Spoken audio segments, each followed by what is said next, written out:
Welcome to upskill academy. या लेक्चरमध्ये आपण भूमितीचे जे पोलीस भरतीला प्रिव्हियस इयर क्वेश्चन विचारलेले आहेत ते बघणार आहोत. हा क्वेश्चन अकोला पोलीसला विचारलेला आहे. एका चौरसाची परिमिती दिली आहे 60 सेंटीमीटर, तर त्याचं क्षेत्रफळ विचारले. आपल्याला माहिती आहे चौरसाच्या परिमितीचा फॉर्म्युला काय असतो. तर चौरसाची परिमिती इक्वल्स टू काय असतं, 4 गुणिले बाजू. 4 गुणिले बाजू. मग परिमिती आहे 60 सेंटीमीटर, ह्याच्यावरून आपल्याला साईड भेटणार आहे म्हणजे बाजू भेटणार आहे. तर बाजू किती येईल मग, तर बाजू इक्वल्स टू 60 भागिले 4, म्हणून बाजू भेटली किती, 15 सेंटीमीटर.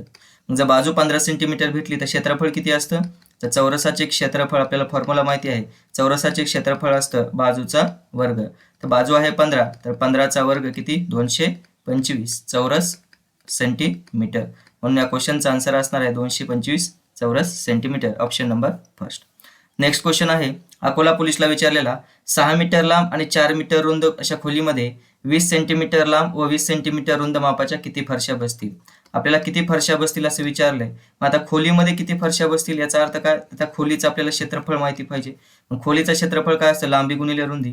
तर लांबी किती आहे 6 मीटर आणि रुंदी किती आहे 4 मीटर. आता ही सेंटीमीटर मध्ये आहे, तर ह्या मीटरला सेंटीमीटर मध्ये कन्वर्ट करू.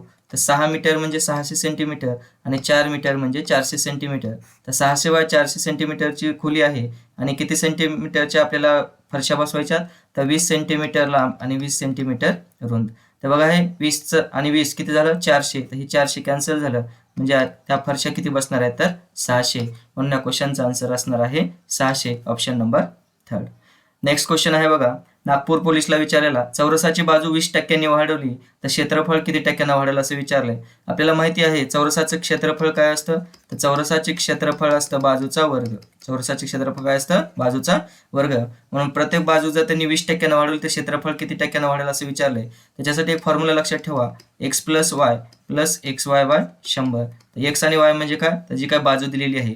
मग बाजू किती आहे 20, 20 प्लस 20 प्लस 20 गुणिले 20 डिवायडेड बाय 100. मग किती येईल बघा, हे 20 × 20, 20 × 5 100, 5 × 5 5 चोक 20, 20 आणि 20 किती झालं 40, 40 आणि 4 44. म्हणजे जर बाजू 20% वाढवली तर त्याचं क्षेत्रफळ किती टक्क्यांना वाढणार आहे, तर 44% वाढणार आहे. Option number second. पुढला क्वेश्चन आहे बघा, वर्धा पोलीसला विचारलेला. वर्गमुळात 3 सेंटीमीटर बाजू असलेल्या समभुज त्रिकोणाची उंची किती.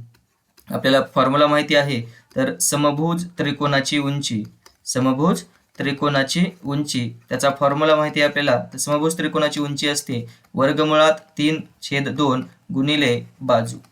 वर्गमुळात 3/2 गुणिले बाजू. मग वर्गमुळात 3/2 बाजू किती दिल्या, तर वर्गमुळात 3.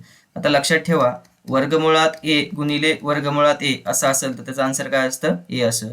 तसं इथं काय, तर वर्गमुळात 3 गुणिले वर्गमुळात 3 म्हणजे ती किती येणार आहे, 3 येणार आहे.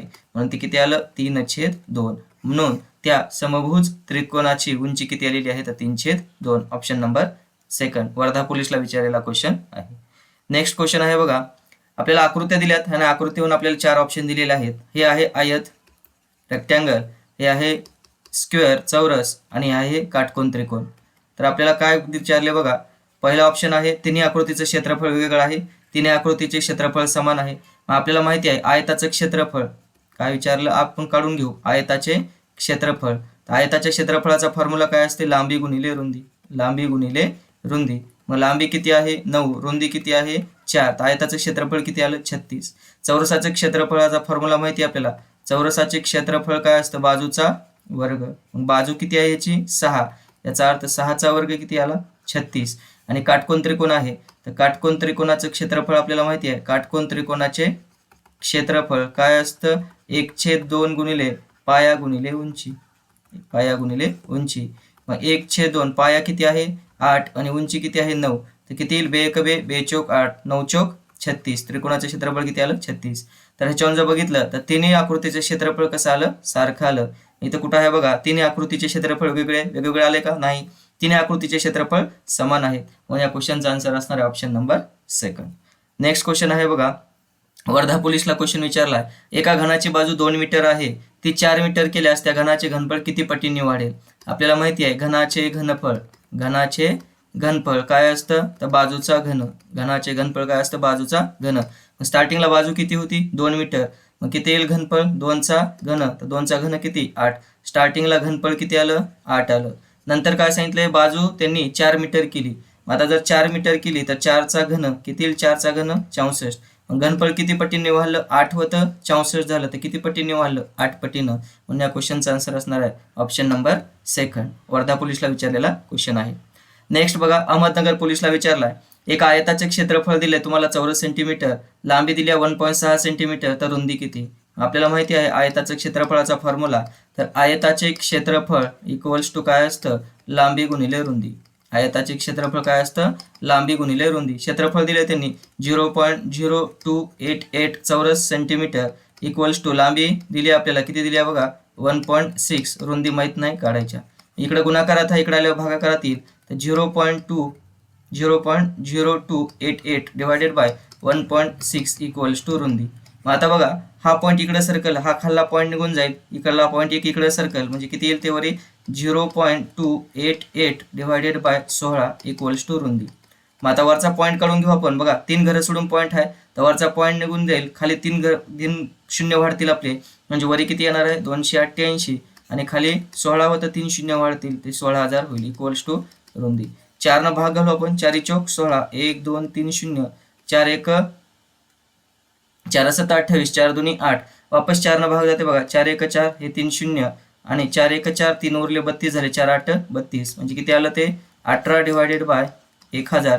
मग आता 3 शून्य द्या इकडं पॉईंट कडून, 0.018 असा आन्सर असणार आहे. 3 घरं सोडून पॉईंट येईल, म्हणजेच आन्सर असणार आहे 0.018 सेंटीमीटर. Option number second. पुढला क्वेश्चन आहे, एका त्रिकोणाचा पाया अहमदनगर पोलीसला विचारला. एका त्रिकोणाचा पाया 30 सेंटीमीटर असून क्षेत्रफळ 630 चौरस सेंटीमीटर आहे, तर त्रिकोणाची उंची किती? मग आपल्याला माहिती आहे त्रिकोणाचे क्षेत्रफळ, त्रिकोणाचे क्षेत्रफळाचा फॉर्म्युला काय असतं? 1/2 गुणिले पाया गुणिले उंची.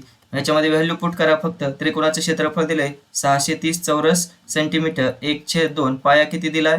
30 सेंटीमीटर, उंची माहीत नाही, काढायच्या. ह्याला सॉल्व करा बघा. बे 1 बे, बे 1 बे, बे 5 10, इथं 630 इक्वल्स टू काय राहिलं? 15 गुणिले उंची. तर उंची किती? इकडे गुणाकारात इकडे भागाकारात येणार, तर 630 डिवायडेड बाय 15 इक्वल्स टू उंची किती येईल मग? 15 चौक 60, उरले 3 झाले 30, 15 दुनी 30, म्हणून उंची किती आली? तर 42 centimetre. Option number third. Next question आहे बघा, एका समभुज त्रिकोणाची बाजू 22 सेंटीमीटर असल्यास त्या त्रिकोणाचे क्षेत्रफळ किती? चंद्रपूर पोलीसला विचारलेला क्वेश्चन आहे. आपण समभुज त्रिकोणाच्या क्षेत्रफळाचा फॉर्म्युला माहिती आहे आपल्याला. समभुज त्रिकोण म्हणजे काय? तर सगळ्या बाजू समान असतात. समभुज त्रिकोणाचे क्षेत्रफळ असतं, समभुज त्रिकोणाचे क्षेत्रफळ वर्गमुळात 3/4 गुणिले बाजूचा वर्ग. फॉर्म्युला आहे, व्हॅल्यू पुट करायच्या फक्त. वर्गमुळात 3/4, बाजू किती दिल्या? 22 सेंटीमीटर, म्हणजेच 22 गुणिले बाजू. 2 न कॅन्सल करू, बे 2 4, बे 1 बे, बे 1 बे, वापस 2 न भाग जाते, बे 1 बे, बे 1 बे, म्हणजे किती आलं? 11 गुणिले 11, 11चा वर्ग 121, आणि हे वर्गमुळात 3. म्हणून त्या समभुज त्रिकोणाचे क्षेत्रफळ किती आलं? 121 वर्गमुळात 3 चौरस centimetre. Option number 4. Next question आहे बघा, चंद्रपूर जिल्हा पोलीसलाच विचारलेला आहे. एका चौरसाची बाजू 10% वाढवली तर त्या चौरसाचे क्षेत्रफळ किती टक्क्यांनी वाढेल? आताच बघितला होता आपण हा क्वेश्चन. काय असतं? x + y + xy bye 100. ह्याच्यामध्ये व्हॅल्यू पुट करायची. बाजू किती आहे? 10% वाढली आहे, म्हणजे 10 + 10 + 10 गुणिले 10 डिवायडेड बाय 100. हा 0 हा 0 कटला, हा 0 हा 0 कटला, 10 + 10 20, 20 + 1 म्हणजे किती येईल? 21%. जर त्या बाजू 10% वाढली तर त्या चौरसाचे क्षेत्रफळ किती टक्क्यांनी वाढणार आहे? 21%. हा फर्स्ट पार्ट आहे. राहिलेले क्वेश्चन आपण नेक्स्ट पार्टमध्ये बघू. धन्यवाद.